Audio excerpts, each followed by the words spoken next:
Que a paz e a graça do Senhor Jesus permaneçam com todos, irmãos. Vamos ao Evangelho de Mateus, capítulo 12, por favor. Evangelho de Mateus, capítulo 12, do verso 15 ao 21.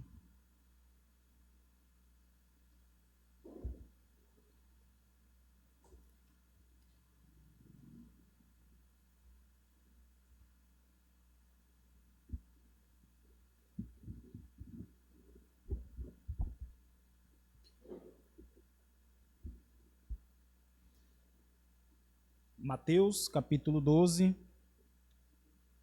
a partir do verso 15, diz assim: Mas Jesus, sabendo disto, afastou-se dali. Muitos o seguiram, e a todos ele curou, advertindo-lhes, porém, que não os pusesse à publicidade, para se cumprir o que foi dito por intermédio do profeta Isaías: Eis aqui o meu servo que escolhi, o meu amado, em quem a minha alma se compraz. Farei repousar sobre ele o meu espírito, e ele anunciará juízo aos gentios. Não contenderá, nem gritará, nem alguém ouvirá nas praças a sua voz. Não esmagará a cana quebrada, nem apagará a torcida que fomega, até que faça vencedor o juízo. E no seu nome esperarão os gentios. Palavra do Senhor, irmãos. Vamos orar. Soberano Deus, Criador dos céus e da terra, estamos diante da Tua palavra, conscientes, ó Deus, de que não estamos diante de um livro qualquer, e nós te pedimos, ó Senhor, que verdadeiramente ela venha cumprir o propósito pela qual ela foi designada. Ó Deus, que ela venha encontrar solo fértil em nossos corações, que ela possa produzir os respectivos frutos, ó Deus, que ela traga, ó Deus, arrependimento, que ela traga, ó Deus, contrição, que ela traga, ó Deus, renovo espiritual, que ela possa, ó Deus, em nome de Jesus, suprir todas as nossas necessidades espirituais. Amém.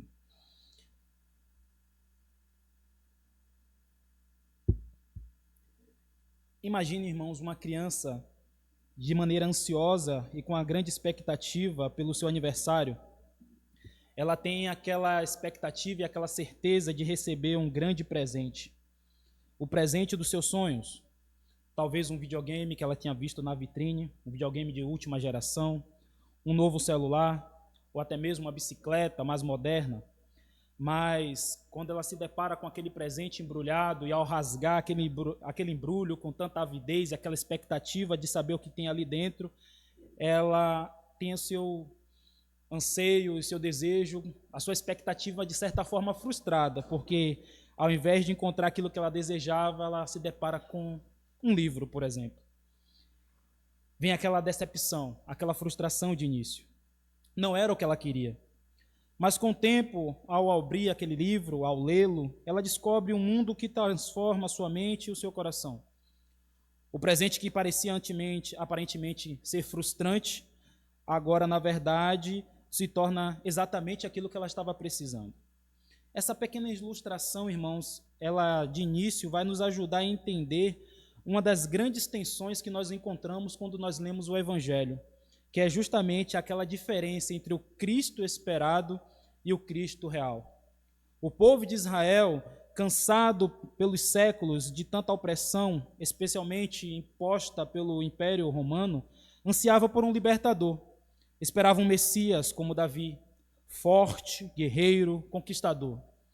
Alguém que destruiria os inimigos, restauraria o trono e devolveria a glória nacional. Mas então veio Jesus. Não com espada, mas com compaixão. Não num cavalo de guerra, mas montado em um jumentinho. Não gritando nas praças, mas curando de maneira silenciosa. Não esmagando os opressores, mas restaurando os oprimidos. Jesus está cada vez mais se revelando como o verdadeiro Messias prometido nas Escrituras, mas ao mesmo tempo está sendo cada vez mais rejeitado. E quando nós começamos a ler o capítulo 12 de Mateus, nós vemos que essa oposição, que essa rejeição, ela se intensifica. Após curar um homem com a mão ressequida, no versículo 14, nós vemos ali uma trama para a morte de Jesus, promovida pelas autoridades religiosas. Isso por quê? porque Jesus não se encaixava nos seus esquemas de poder e de religiosidade. Eles queriam controle. Jesus oferecia, ao contrário, libertação, oferecia liberdade. Eles queriam um Messias ao seu molde, do seu jeito. Jesus veio conforme a vontade do Pai. E é nesse exato momento de crescente rejeição e conflito que Mateus, inspirado pelo Espírito Santo, nos conduz ao cumprimento de Isaías 42, que diz: eis aqui o meu servo, a quem escolhi, o meu amado, a quem a minha alma se compraz. Jesus aqui é apresentado como o servo prometido, manso, cheio do Espírito, restaurador da justiça, que não esmagará a cana quebrada, nem apagará o pavio que ainda fumega. Ele não corresponde às expectativas humanas, mas cumpre perfeitamente o plano divino. Cristo não pretende, ou melhor, ele não pode ser domesticado, irmãos. Ele não é previsível. Ele não veio para atender aos desejos humanos, mas para cumprir plenamente o propósito do Pai. Ele é manso, mas poderoso. Ele não vem para conquistar tronos e terrenos, mas os corações dos pecadores. E essa é a mesma confusão que nós vimos nos evangelhos, ela é possível ser observada nos dias de hoje, principalmente em épocas de comemorações e feriados religiosos, como o Natal, ou hoje, como a Páscoa. Na Páscoa, especialmente, nós vimos um Cristo que é um Cristo simbólico, um Cristo do chocolate, por exemplo, o Cristo da confraternização, da mesa farta, da decoração bonita. E aí eu faço uma observação: nada contra o chocolate, nada contra a decoração bonita, nada contra a mesa farta. Mas as pessoas se pautam nessas coisas e esquecem de um Cristo que não exige arrependimento, um Cristo que não confronta o pecado, um Cristo que serve apenas para confortar emocionalmente. Mas o Cristo da Bíblia, o Cristo bíblico, o Cristo da Páscoa é o servo sofredor, o Cordeiro que tira o pecado do mundo, o justo servo que triunfa na cruz. Não o Cristo que o mundo espera, mas o Cristo que todos nós precisamos urgentemente. Estamos cercados por um mundo que valoriza a força, a visibilidade, a imposição. Mas o reino de Deus veio através de um servo que não grita, não esmaga os fracos e traz justiça com mansidão. Jesus não é apenas o nosso Salvador, irmãos. Ele é o modelo do verdadeiro serviço, o cumprimento perfeito da profecia de Isaías.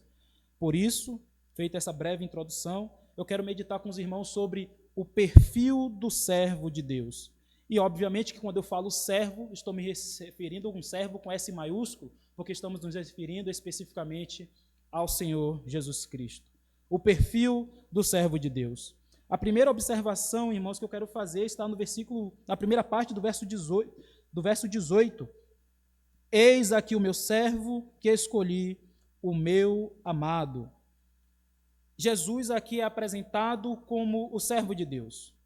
Esse aqui é um título que podemos considerar de peso. Ao chamar Jesus de servo, ou meu servo, Deus está ecoando uma linguagem que ele utilizou muitas outras vezes no Antigo Testamento, principalmente no livro de Isaías. O servo do Senhor, que é uma figura central nos capítulos de Isaías. No contexto de Isaías 42, que Mateus retoma aqui no Evangelho, no capítulo 12, Jesus, ele é o escolhido de Deus para cumprir o seu propósito redentor. Nos dias de Mateus, o povo estava acostumado com títulos: rei, sacerdotes, guerreiros, mestre. Mas servo pode ser um título não tão convencional, não tão atrativo, um título que não chamasse atenção, um título que não enchesse os olhos. Esse título comunica humildade, obediência, missão. E Mateus, escrevendo ao seu evangelho, está dizendo: este é ele, aquele que Isaías viu séculos antes, agora está diante de nós. Jesus não veio com ambição própria, ele veio como aquele que pertence ao Pai, enviado para cumprir uma obra que não começou em Belém, irmãos. Ele veio para cumprir uma obra que se iniciou lá na eternidade. Jesus é o servo que foi escolhido por Deus. E como servo escolhido, irmãos, ele não é um servo improvisado. O ministério de Jesus, meus irmãos, não é um plano B, não é uma alternativa. Ele é o servo escolhido desde a fundação do mundo. A cruz não foi um acidente. Foi o centro da missão desse servo. Foi o centro da missão, o objetivo, o propósito desse servo. Esse propósito divino aponta para a sua soberania, propósito e perfeição. Deus está dizendo: esse é o meu plano, este é o meu filho, este é o meu servo. Quantas vezes, irmãos, tentamos moldar Jesus segundo as nossas preferências? Mas Jesus não é o nosso servo, ele é o servo do Pai. Seguir a Jesus exige submissão ao plano de Deus e não uma adaptação da vontade divina aos nossos desejos. Seguir a Jesus é seguir também o plano cabal de Deus e não tentar adaptar os projetos, os propósitos de Deus às nossas vontades, às nossas expectativas. Ainda falando sobre essa função, essa característica de servo escolhido pelo Pai, o próprio servo é aquele que tem agradado ao Pai. O versículo também continua dizendo: o meu amado, a quem a minha alma se compraz. Essa declaração, irmãos, pode ser vista também no batismo de Jesus, quando ele acaba de ser batizado por Jesus, em Mateus 3,17, o céu se abre, o Espírito Santo em forma corpórea repousa sobre Jesus. E todos, ou melhor, João Batista ouve aquela voz: eis o meu filho amado, em quem a minha alma se compraz, em quem eu tenho prazer. Isso mostra que o servo do Senhor não é apenas fiel, ele é perfeito, mostrando que toda a sua vida Jesus agradou o Pai de forma plena. Enquanto nós buscamos agradar pessoas, impressionar o mundo e ser aceitos por todos, o servo nos ensina que a verdadeira aprovação que importa é a aprovação do Pai. Enquanto nós estamos buscando entender ou buscando a aprovação e os aplausos do mundo, Jesus nos mostra que a verdadeira e principal importância, o testemunho maior, não é o do que as pessoas dizem, não do que nós mesmos pensamos a respeito. O mais importante testemunho e a mais importante aprovação provém do Pai. Na cruz, o servo de Deus se ofereceu voluntariamente. Ele não foi forçado, ele não perdeu o controle. Ele se entregou porque foi escolhido para isso. E ao obedecer até o fim, ele glorificou o Pai e redimiu o mundo. Essa é a nossa primeira observação. O primeiro perfil do nosso Senhor Jesus Cristo como servo. Ele é um servo que foi escolhido. Um servo que foi escolhido e que agradou o Pai em todos os momentos. A segunda colocação que eu quero fazer, irmãos, é que esse servo possui o Espírito de Deus. Ainda no versículo 18, na segunda parte, o finalzinho da segunda parte diz: farei repousar sobre ele o meu Espírito, e ele anunciará juízo aos gentios. O servo, irmãos, ele é ungido pelo Espírito Santo. Esse trecho conecta diretamente Jesus com as promessas que acontecem também no livro de Isaías, onde o Espírito do Senhor é colocado sobre o servo para capacitá-lo para a missão divina. No Antigo Testamento, o Espírito era dado a profetas, reis, juízes para tarefas específicas, mas se tratando do Senhor Jesus Cristo, o servo fiel, ele é derramado de maneira plena. Jesus é ungido por excelência, não apenas recebeu o Espírito, mas ele vive e viveu em total comunhão com ele.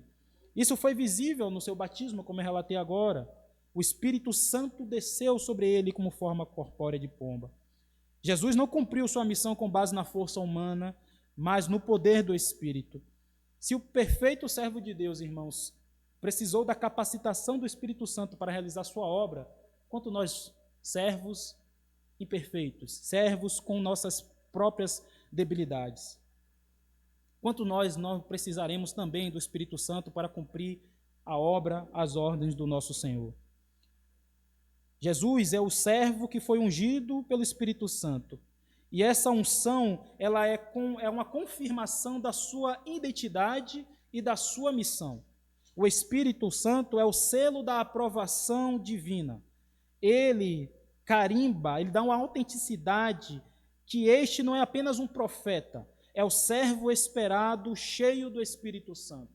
O Espírito Santo sobre o Senhor Jesus Cristo é uma confirmação direta, é um selo que mostra que aquele ali é uma autentificação direta e perfeita da promessa de Deus. No Antigo Testamento, os reis, para dar autenticidade, as suas cartas, os seus decretos, ele selava o documento com o seu anel. Essa autenticidade que o Senhor Jesus Cristo recebeu e que nós também recebemos é dada através do Espírito Santo. Jesus é o servo que recebeu o Espírito Santo, e esse recebimento do Espírito Santo, essa capacitação, essa unção com o Espírito Santo é que o capacita para cumprir essa obra e que dá validade e autenticidade à sua missão como servo. Jesus, ele vai dizer mais na frente: o Espírito do Senhor Deus está sobre mim, porque o Senhor me ungiu para pregar boas novas aos quebrantados, enviou-me a curar os quebrantados de coração e proclamar libertação aos cativos, impor liberdade aos algemados, a apregoar o ano aceitável do Senhor e o dia da vingança do nosso Deus, a consolar todos os que choram e a pôr sobre os que estão em Sião estão de luto uma coroa em vez de cinzas, óleo de alegria em vez de pranto, veste de louvor em vez de espírito angustiado, a fim de que se chamem carvalhos de justiça, plantados pelo Senhor para a sua glória. Jesus, irmãos, ele não é um impostor, ele é o servo ungido e aprovado. Pedro, lá na frente, no Atos dos Apóstolos, vai dizer a seguinte a respeito de Jesus: como Deus ungiu a Jesus de Nazaré com o Espírito Santo e com poder, o qual andou fazendo bem e curando todos os oprimidos do diabo, porque Deus era com ele. Jesus, ele não era um impostor, ele é o servo ungido e aprovado por Deus. Quer uma boa notícia, irmãos? O mesmo Espírito que estava sobre o Senhor Jesus está sobre nós, está sobre a sua igreja. Jesus diz no Evangelho de João, capítulo 14, e eu rogarei ao Pai, e ele vos dará outro Consolador, a fim de que esteja para sempre convosco. O Espírito da verdade que o mundo não pode receber, porque não vê nem o conhece. Vós o conheceis, porque ele habita convosco e estará em vós. Louvado seja o nome do Senhor. O mesmo Espírito que esteve ou está sobre Jesus Cristo opera e atua sobre mim, opera e atua sobre você, opera e atua na sua gloriosa igreja. O Espírito capacita o servo, irmãos, não só a sua missão, ele não só dá essa autenticidade à sua missão, mas também capacita para anunciar juízo. E esse juízo aqui, ele tem uma conotação de justiça. O versículo diz: ele anunciará juízo aos gentios. É o final do versículo 18.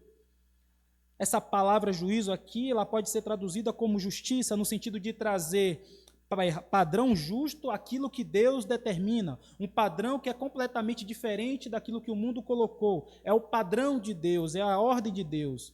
Isso é glorioso, irmãos. O servo não iria trazer julgamento destrutivo, mas uma justiça que restaura, uma justiça restauradora, uma justiça inclusiva, que alcança os gentios, ou seja, que alcança as nações, uma justiça que iria ultrapassar as muralhas de Israel. Jesus é o servo, que nós podemos dizer assim, um servo universal. E o Espírito Santo o capacita a cumprir uma obra que tem uma missão global. Não é à toa que Apocalipse diz que Jesus comprou com seu sangue todos aqueles que estão tribos, nações e línguas, para serem hoje considerados como servos e sacerdotes do Senhor. Vivemos em um mundo sedento por justiça, mas confuso quanto ao que essa justiça verdadeiramente significa. A justiça do servo não é uma vingança, é uma reconciliação. Ela alcança até os que estão de fora, os gentios de ontem e de hoje. A justiça do servo não é uma vingança, mas uma reconciliação do homem caído, do homem perdido, do homem destinado ao lago de fogo, uma reconciliação com o Pai. Na cruz, o servo cheio do Espírito Santo não apenas morre, ele cumpre a justiça de Deus, trazendo reconciliação entre Deus e os homens. E pela ressurreição, ele envia esse mesmo Espírito sobre nós para que continuemos sua missão de justiça no mundo. Louvado seja o Senhor por isso. Percebe, irmãos, que coisa gloriosa é não só a obra do Senhor Jesus Cristo, mas como ela impacta diretamente a nós hoje e a nossa vida como igreja. Esse é o servo do Senhor, o servo que o Senhor escolheu. Esses são algumas características do perfil do servo do Senhor. Em terceiro lugar, nós já falamos que o servo do Senhor, ele tem o Espírito Santo. Em terceiro lugar, nós vamos ver que esse servo, ele é manso e humilde no modo em que ele age, no seu procedimento. No versículo 19 está escrito: não contenderá, nem gritará, nem alguém ouvirá na praça a sua voz. Um servo que não se impõe pela força, irmãos.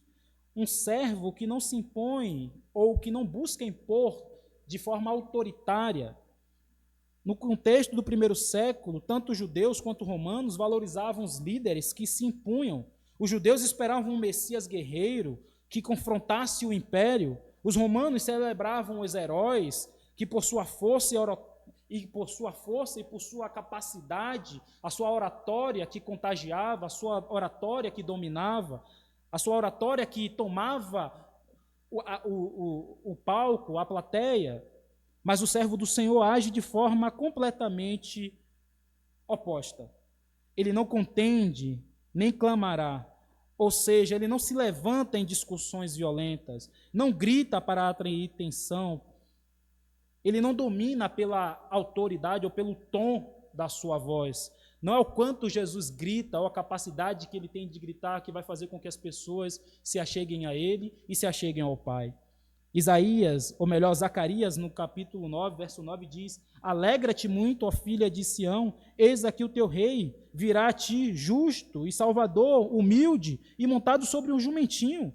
O Messias prometido viria com humildade, não com força militar. Jesus, no capítulo 18, já confrontado pelas autoridades romanas, por Pilatos, diz: o meu reino não é deste mundo. Se o meu reino fosse deste mundo, os meus ministros se empenhariam por mim para que não fosse entregue aos judeus. Jesus deixa claro que não veio impor domínio político, mas implantar um reino espiritual. Jesus não veio dominar de forma política. Jesus não veio se levantar um motim militar, mas implantar um reino que é espiritual. Aquele reino que Daniel diz que vai ser cortado uma pedra, esmiuçará todos os reinos, e esse mesmo reino vai ser estabelecido para todos sempre. Contender aqui, irmãos, é usado para disputas agressivas, discussões acaloradas. Jesus não fazia política com gritos ou revolução através de espadas ou de outros instrumentos militares. Ele não impõe a verdade através da força. Ele impõe a verdade, ou melhor, ele revela a verdade com a sua graça. Que coisa maravilhosa. Jesus, ele não impõe a verdade através da força, ele não força, como diz no ditado popular, ele não põe goela abaixo, mas ele de forma gloriosa se apresenta como Messias, como aquele que veio tirar o pecado do mundo e salvar aquele que Deus já tinha estabelecido. O servo, ele age de maneira silenciosa, e esse agir de maneira silenciosa é uma maneira eficaz. O texto diz: nem alguém ouvirá pelas ruas ou nas praças a sua voz. Isso não significa, irmãos, que Jesus nunca falou em público. Pelo contrário, Jesus falava a grandes multidões. Jesus, muitas vezes, pediu um barco emprestado para estar sobre ele, enquanto a multidão estava à margem, ouvindo os seus ensinamentos. Ao curar, ele mesmo frequentemente dizia: não conte a ninguém. Mateus, inclusive, menciona esse texto de Isaías, logo após Jesus saber, ou melhor, efetuar uma cura e dizer: olha, não conte a ninguém. Por isso ele mesmo se retirou. Ele escolhe o caminho do cordeiro e não um caminho da política. Sua mansidão é força que nos constrange. Jesus tem uma mansidão que constrange, que compunge o coração. Seu silêncio é um silêncio que muitas vezes vale mais do que 1000 palavras. A sua humildade também é a maior expressão da sua exaltação. Muitas vezes, irmãos, em um tempo em que muitos querem ser ouvidos, muitos querem ser vistos e seguidos, o servo nos ensina o poder de ficarmos em silêncio, o poder da humildade e o poder de agirmos de maneira discreta. Ele age com mansidão, não com alarde. Ele não atrai os holofotes para si. Ele age como aquilo que Isaías já tinha predito há séculos antes. Ele foi oprimido e humilhado, mas não abriu a boca. Em seu julgamento, ele não se defende com palavras, mas com seu próprio sangue. Ele vence não pela força do grito, mas pelo poder da cruz. Esse é o perfil do servo. Ele cura sem buscar autopromoção. Ele ensina sem se exaltar. Ele muda o mundo sem produzir campanhas triunfalistas, sem produzir campanhas que tragam holofotes sobre si. O Cristo das Escrituras é o servo silencioso que vai para a cruz em obediência, não em busca de fama. A cruz não é um palco em que Jesus buscou se promover. A cruz é o resultado da obediência dele como servo escolhido pelo Pai. Ele não faz barulho, ele faz um sacrifício. Ele não pediu na cruz aplausos e reconhecimento, mas ali ele deu a sua vida. Louvado seja o nome do Senhor por isso. Em quarto lugar, irmãos, o servo é aquele que traz esperança às nações. Quando nós lemos os versos 20 e 21. O perfil do servo é aquele que traz esperança às nações.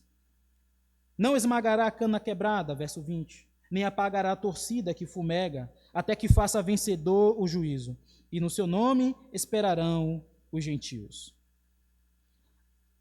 A imagem da cana, irmãos, aqui quebrada e do pavio fumegante, fala de pessoas que estavam quebradas, quase destruídas, pessoas marginalizadas, pessoas desanimadas, pessoas que não tinham qualquer expectativa ou qualquer serventia para a sociedade. A cana era um objeto utilizado como instrumento, naquela época musical, utilizado como instrumento até mesmo para conduzir animais, enfim. Mas se fosse rachada, ela não teria mais nenhum tipo de utilidade.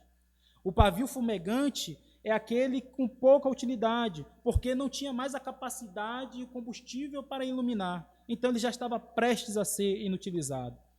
Essas são figuras, são metáforas para caracterizar o homem que está afastado de Deus, o homem que está longe da bondade do Senhor e das misericórdias do Senhor, o homem que muitas vezes era injustiçado, o homem, por exemplo, como os leprosos, que eram totalmente afastados e marginalizados por sua lepra, as mulheres na época do Senhor Jesus Cristo, como eram também marginalizadas, Jesus vem justamente para trazer dignidade para essas pessoas, para torná-las pessoas dignas, não para humilhá-las, não para terminar de massacrá-las. É como quem diz, né, bater ou matar um cão que já está morto. Não, esse não é o perfil do servo. O servo não descarta, não apaga, não despreza. Ele restaura o fraco. Ele não quebra o que já está rachado, ele endireita. Ele não apaga aquele que está quase se apagando. Pelo contrário, ele sopra vida e reacende. Versículo 34, versículo 18 do Salmo 34 diz: perto está o Senhor dos que têm o coração quebrantado. Em Isaías ele vai dizer que habita com o contrito e abatido de espírito para vivificar os que estão de espíritos abatidos. Esse é o perfil do servo do Senhor. Um servo que age com humildade, um servo que age, ou melhor, um servo que vai trazer essa esperança às nações, para aqueles que estão abatidos e marginalizados, para aqueles que não têm nenhum tipo de expectativa. É com misericórdia, é com graça que esse servo vai agir. O servo, ele traz essa justiça às nações, até que faça triunfar o juízo. E no seu nome esperarão os gentios. O juízo, irmãos, ele não é apenas um julgamento, mas uma reconexão da justiça divina, do governo de Deus. Ele fará triunfar o juízo, ele trará justiça restauradora, paz verdadeira e um reino que é duradouro. No seu nome esperarão os gentios. Isso mostra que o alcance da missão do servo não é apenas para Israel, mas para todas as nações. É um cumprimento cabal daquilo que Isaías fala no capítulo 42 e que foi retratado aqui por Mateus no capítulo 12. Como diz Gênesis também, em ti serão benditas todas as famílias da terra. E o próprio Atos diz, eu te pus para a luz dos gentios, para que seja a salvação até os confins da terra. O que nós vimos até aqui, irmãos, já partindo para o final, é um servo que tem essa capacidade de trazer esperança às nações. É um servo, irmãos, que tem essa capacidade de agir não de maneira autoritária e opressora. Ele é um servo humilde. É um servo que tem o Espírito Santo de Deus. É um servo que, por conta desse Espírito, ele mostra a sua verdadeira identidade e mostra também a sua missão. É um servo que é escolhido. É um servo que não é um resultado, não é um plano B da parte de Deus. É um plano principal para que ele cumprisse a vontade do Pai. E que conclusões nós podemos tirar desse servo, dessas características que esse servo possui? Eu trouxe algumas aplicações para que nós possamos refletir. Em primeiro lugar, irmãos, vamos confiar no verdadeiro Cristo, não em versões distorcidas. Como falei no início, havia uma expectativa sobre quem seria esse verdadeiro Cristo, como ele viria, como ele se manifestaria. Havia uma expectativa falsa. Ele era um guerreiro militar, como Davi, ou como os demais juízes que foram levantados por Deus e que de maneira gloriosa, em combate, livraram o povo da mão dos opressores, e assim eles queriam que acontecesse com o Império Romano. Que nós não tenhamos essa expectativa. Assim como os judeus esperavam um Messias guerreiro e político, muitos hoje projetam em Jesus suas próprias expectativas. Um Cristo solucionador de problemas. Hoje está muito em voga a palavra coach, um Cristo coach que só motiva, um Cristo político que serve à sua ideologia. Vamos examinar o nosso coração, irmãos, e vermos o Cristo que nós de fato estamos seguindo. É o Cristo das Escrituras ou o Cristo dos nossos desejos? O servo de Deus veio salvar pecadores, não satisfazer as ambições humanas, não satisfazer as nossas ambições. Vamos ter o mesmo comportamento e seguir o comportamento de Jesus na mansidão e na humildade. Ele não gritava nas ruas, não buscava reconhecimento, mas servia em silêncio e com compaixão. No lar, no trabalho, na nossa igreja, nós somos chamados a agir semelhante ao servo do Senhor, com o mesmo espírito do servo do Senhor, e não quem busca o domínio ou a autopromoção. Sejamos pacientes, gentis, dispostos a suportar um ao outro, mesmo quando não há aplausos. O Senhor nos diz: aprendei de mim, que sou manso e humilde de coração. É o Senhor que se coloca como exemplo e nós devemos seguir o seu modelo.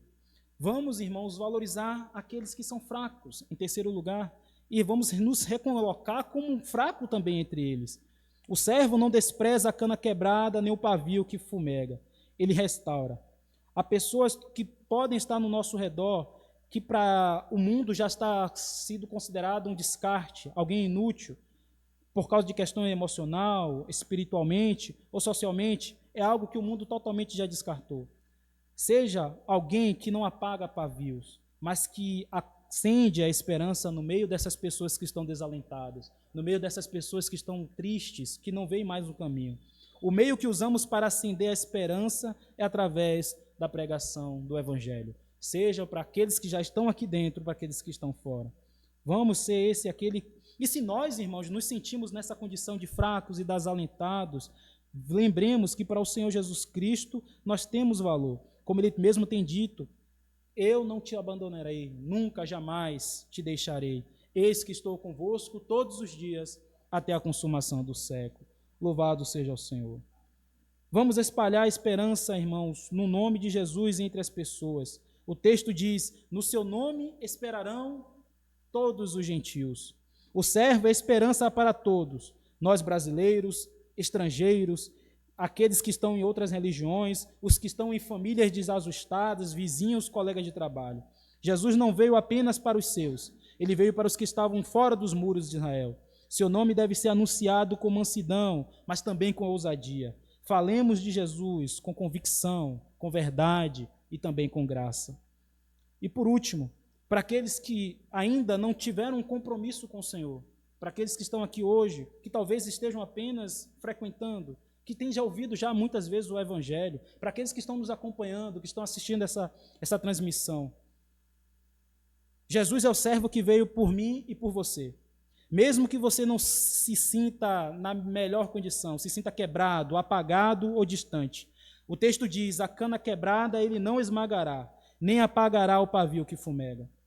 Você pode se sentir desgastado pela vida, cansado da religião, desiludido com pessoas, ou até mesmo se culpando demais para se aproximar de Deus. Mas esse texto nos mostra que Jesus não rejeita os quebrados, não despreza os que estão quase apagados e não se afasta daqueles que são frágeis. Ele veio para curar, para restaurar e para salvar, e não apenas para os fortes, mas justamente para os fracos.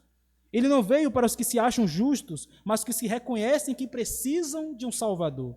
Ele tem o Espírito de Deus para nos renovar. Ele tem o Espírito de compaixão para te levantar. Ele tem poder para salvar. Louvado seja o nome do Senhor. Se você ainda conhece ou não se aproximou de forma tão real diante desse Cristo, hoje você tem essa oportunidade. Você não precisa estar inteiro para vir a Ele. Pode vir quebrado mesmo, do jeito que você está, magoado, sofrido. Como o texto diz, Ele não vai te esmagar. Ele, ao contrário, Ele vai te restaurar. Ele mesmo tem dito: e o que vem a mim, de modo nenhum o lançarei fora. Esse é o perfil do servo do Senhor, irmãos. Que Ele nos abençoe.